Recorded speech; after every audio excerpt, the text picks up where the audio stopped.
in a weekend over September, we migrated over 300,000 customers onto our platform. Wow. These migrations are complex, like moving stocks and cash for that many people is not straightforward, but I think it was really exciting to prove that we could do it in such a short space of time. We're kind of closing in on 1 million customers that have got a balance with our tech. Some of the numbers that we're doing in terms of order volume, payments is really exciting. And I think it's making some of the larger D2C incumbents, some of the more traditional players that sit right at the top of the market, kind of sit up and say, hang on, maybe how we've kind of deployed technology previously isn't right. Should we be looking at a different model for our own operations? Hello and welcome to 11FS FinTech Insider Spotlight. I am David Barton-Grimley, FinTech Strategy Director right here at 11FS. And in this show, we shine a spotlight on the best and brightest in the tech and financial services industry to get to know them, their businesses, and what they think the future of the industry will look like. On today's Spotlight, I'm delighted to be joined by James Holmes, Chief Product Officer at Seccl, a company that's quietly powering some of the most exciting investment propositions in the UK right now. James, welcome on board. How's things going? Yeah, thanks so much. Super excited to be here and kind of excited to share a little bit more about where Seccl's at in its journey. Awesome. Amazing. So on this episode, we're going to be diving into how investing is breaking out of its old channels and what that means for consumers and brands. So James, kick us off. For anyone who's maybe heard the name Seccl but doesn't truly know the story, tell us a little bit about Seccl and what you do there. Seccl is an API-first investments infrastructure provider. So our aim is to help other businesses launch investment platforms through the technology and regulated activities that we carry out. Put simply, if you're a firm and you want to have a customer open a pension, open an ISA, put some money in and buy an equity ETF or fund, you can come to us and we can take most of the heavy lifting off your hands, leaving you to focus on the front-end user experience. Awesome. So we're hearing a lot more about investment as a service. So businesses like Seccl kind of launching to try and help those brands embed, as you were saying. Tell us a little bit about investment as a service. Sort of what is it and how? What does Seccl do within that ecosystem? Yeah, I think investments as a service has kind of been born about the fact that if you wanted to launch an investment platform 10, 15 years ago, the barrier to entry was super high. It would cost millions of pounds, take lots of kind of bespoke product offerings. There were third parties that were offering it, but it was super complicated to get up and running. And it was basically reserved for banks or large institutions that had lots of capital to throw at it. I guess what we've tried to do is kind of similar to what Stripe's done in payments or Shopify's done in e-commerce. How can we deliver that as a more SaaS style offering? So enabling like true flexibility with a single product, with a unified API that is just live, it's ready, it's easy to deploy. And then ensuring that it has enough flexibility so that regardless of what kind of user experience you want to put on top of that, you can use Seccl to do that. Gotcha. And what types of businesses tend to be embedding these days? Is it purely fintech, or are you starting to see some of the incumbent banks? Yeah, it's right across the kind of wealth space. So we do have a lot of businesses in fintech. So firms like Monzo, Go, Henry, Chip, they all use Seccl's technology to power their investment platforms. But we also actually work all the way up to the kind of intermediary space. So those firms who are more maybe delivering their services through financial advice or financial guidance, we can help them also launch embedded investment platforms. One of the main trends we're seeing is kind of convergence in that space. Mm-hmm. What's quite interesting is customers who take financial advice, often their digital experience is way, way behind those customers that are customers of Monzo or Go, Henry or Chip, even though they're paying much, much more for their services. And definitely what we're seeing is this kind of draw towards those in the fintech space wanting to get access to advised customers. Typically, they've got a higher average balance. They're more mature in their offering. They're a really attractive customer for fintech D2C players. And equally, advised customers are wanting a much more fintech look and feel. People are now used to mobile banking and the kind of efficiencies that you get and the user experience, and they're kind of wondering why their investment platform is lagging so far behind. It's still communicating via paper. It still takes 2 weeks to open an account. Like, that's just not acceptable in today's kind of user expectations. Yeah, that makes total sense. Where would you say embedded investing is in that kind of maturity journey? Because as you said, like fintech has completely changed customer expectations. You've got things like embedded lending and embedded payments and something like that. Is it just right at the beginning of the journey? Is there still a lot to do? Yeah, 100%. I think these businesses, even where we are embedded, they're very much early in their journey. It's still like a nascent product for someone like Monzo, right? They've got super well established current account. They've got FX services that are well established. They're in business banking. Like investments has only been around for 18 months, right? And it's a super long term play, right? You're hoping to capture someone. Typically, a lot of their customers are first time investors, so they haven't invested before. They're trying to convert them from cash savings into investing, and they want to look after them for the rest of their life, right? All the way through from consolidating their workplace pension. And ideally over time, I'm sure that they'd like to, help them into retirement as well, right? That's the kind of big win if they can keep that customer for that duration of time.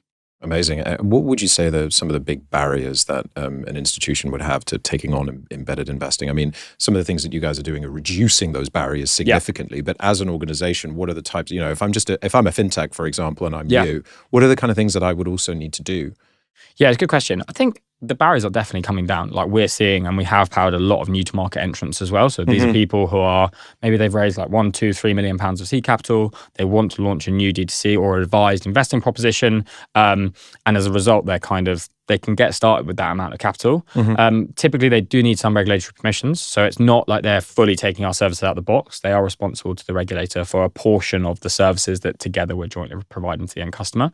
But you can use things like principal firms who offer like appointed representatives. So basically, they can lend you their permissions to get up and running, which is a model that we see becoming more prevalent. So yeah, the main things are, have you got experience and you feel like you can take on the regulated accountability? And then have you got a really good product engineering team that can make use of our API to build the customer experience you want? Yeah, amazing. And actually, speaking of fintech, we've got to talk about the news that Monzo has recently migrated all of its investment and pension products into Seccl. I mean, that's huge news and big for both of you, really. Tell us a little bit about that and kind of what it means. Yeah, it's super exciting for us. I mean, the last 11 months have been super busy. I think we were selected in January. We had their products kind of up and running in June. So that was available for new customers that were opening a Monzo investment account. They were directed through Seccl. And then in a weekend over September, we migrated over 300,000 customers onto our platform. These migrations are complex, like moving stocks and cash for that many people is not straightforward. But I think it was really exciting to prove that we could do it in such a short space of time. They had some kind of external consultants that had touted that it was going to take 2 years for them to move that. They really didn't want that to be the case. So we worked super hard over the last year to make sure that that's a reality. And I think that's kind of coming through in the numbers we're now showing, not just from them, growth from all of our other firms, but we're kind of closing in on 1 million customers that have got a balance with our tech. Some of the numbers that we're doing in terms of order volume payments is really exciting. And I think it's making some of the larger D2C incumbents, some of the more traditional players that sit right at the top of the market, kind of sit up and say, hang on, maybe how we've kind of deployed technology previously isn't right. Should we be looking at a different model for our own operations? Just gaining serious momentum. I think a lot of what we're talking about here are partnerships, right? Because you've got an organization like Monzo buying your product, but actually it's all about culture and integration and all that complexity, as you said. I mean, tell us how does that work, that partnership, and what makes it work? What are the good things that makes it better? Yeah, super interesting point. We definitely see it as that. Like our relationships that work best is where it is a two-way partnership. It doesn't feel like a supplier-provider type mindset, right? It should be that there's two groups of people here who have got a shared aim of delivering great investment services, right? Like Seccl's aim is democratizing access to financial services. That's what we want to try and do. We want firms that are aligned to that mission, and then we want to help them work together. And I think, with all types of things, but especially complex migrations, you're definitely going to come up against stuff that you haven't thought about, wasn't planned for. And I think having a kind of can-do attitude of together solving that, it just makes for a much more enjoyable working relationship. But B, you just get much more done because the two teams are working together in harmony. Yeah, they've got a common purpose. 100%. Taking a step back, we're in the UK. Yeah. And in the UK, historically, people have, I don't know whether we could call it like an aversion to investing. I mean, there's this amazing stat from Barclays, which says that something like £600 billion in so-called investable assets aren't actually being invested. So there is this cultural proclivity towards cash. Why do you think that is? And like, what do you think are some of the things that are changing that perspective? Yeah, it's a really interesting point. It's something that we're super passionate about at Seccl. I think fundamentally what it boils down to is the fact that financial literacy isn't a core part of our school curriculum, right? If you think about all the other things that you're taught at school, that's just something that's got a massive gap in the curriculum. And so lots of people, when they turn 18, they don't really understand how a credit card works or how a mortgage works or what the value of investing is. And like, the fact the UK population doesn't invest is one of the outcomes of that. There's lots of other outcomes that almost as damaging, if not more damaging to society. But I think as a result, people get nervous or confused about the riskiness of the product and what to do. I think what's changing or what's driving changes into that, I think the pension reforms of moving to DC pension schemes where everyone and auto enrollment has been a massive driver to that. We're seeing with lots of our customers that have built pension consolidation journeys, people are realizing even though they don't think they're investing, they are. It's just through their workplace, through their employer. And now they want to bring that much closer to their financial life. Like, why would you want to have a yearly letter from your pension provider that you can't access digitally, just showing you how much your pension's grown by and what the costs are? Doesn't feel like the right type of experience. Whereas now people are saying, okay, I'm going to consolidate that into the app that I know and love for savings or my current account. I want to see that. And I think that's helping provide a bit of a kind of like one ramp for people to say, oh, maybe I should actually, stop using my cash ISA. Maybe I should maximize or put some more money in my stocks and shares ISA on a regular basis. So I think people are starting to realize that they are investing even if they're not.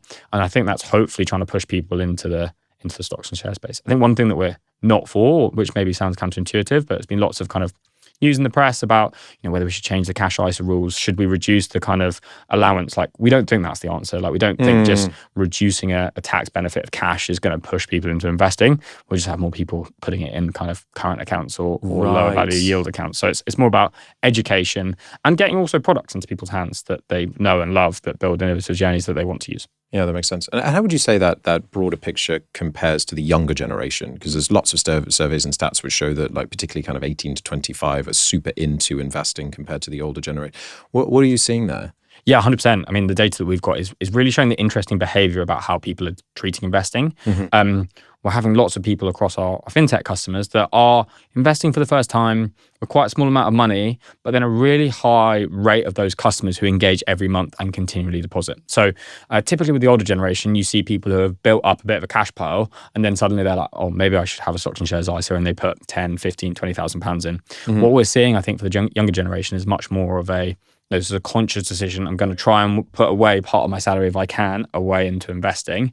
And I think also, things like crypto have been, interesting for that, right? People have got exposure to the concept. It was a bit more cool. It was a bit more kind of front and center. I don't think people were thinking about kind of like a, multi-asset fund when they were thinking about that. But I think it kind of opened the door to people being like, there's obviously a world here, a spectrum of assets that are available.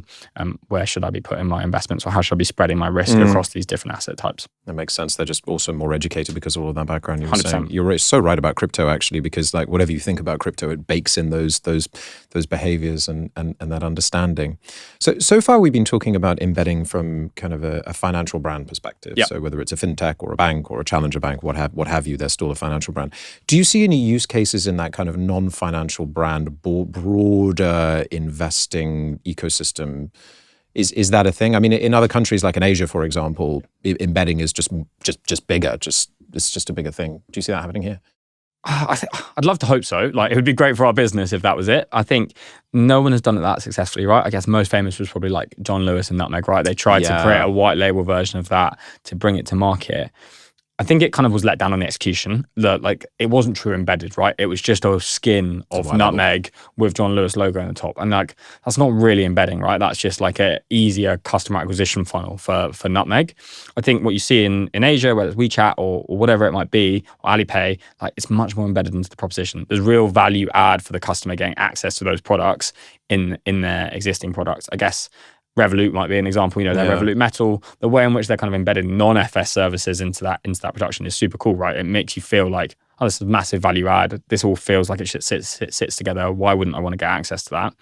I'd love to think that there are non-FS brands in the UK that are sat here thinking we should do that. I just think I'd be nervous on the execution of it. Yeah, you're right. It all comes, as you said this earlier, right? It all comes down to the partnership and the execution and how it's done. If it's white labeling, yeah, I agree. Kind of what's the point? What's next for Seccl? Yeah, super exciting. So I think we've got lots of opportunities in the space, both incumbents and new to market. We're also kind of tentatively thinking about starting to launch in Europe over the next kind of 2 years. And I think for us also, we've primarily been focused on wealth. So propositions that focus in on long-term investing and saving. And so our functionality has been built for that.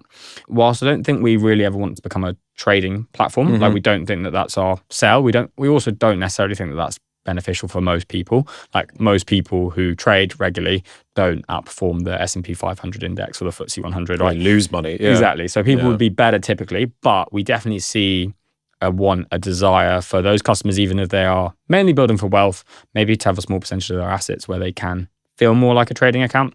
So that's a big part of our plans for the next 12 months is to really double down on that and make sure we've got a really good trading offering that can sit embedded with our existing wealth offering. So you can still do that within your pension, your ISA, so within the tax wrappers, but just making sure that we're not, discounting any customers by not having that. Yeah, that makes sense. And one final question before we wrap up: what would one piece of advice be for any company that's watching in this conversation and wanting to get into embedding?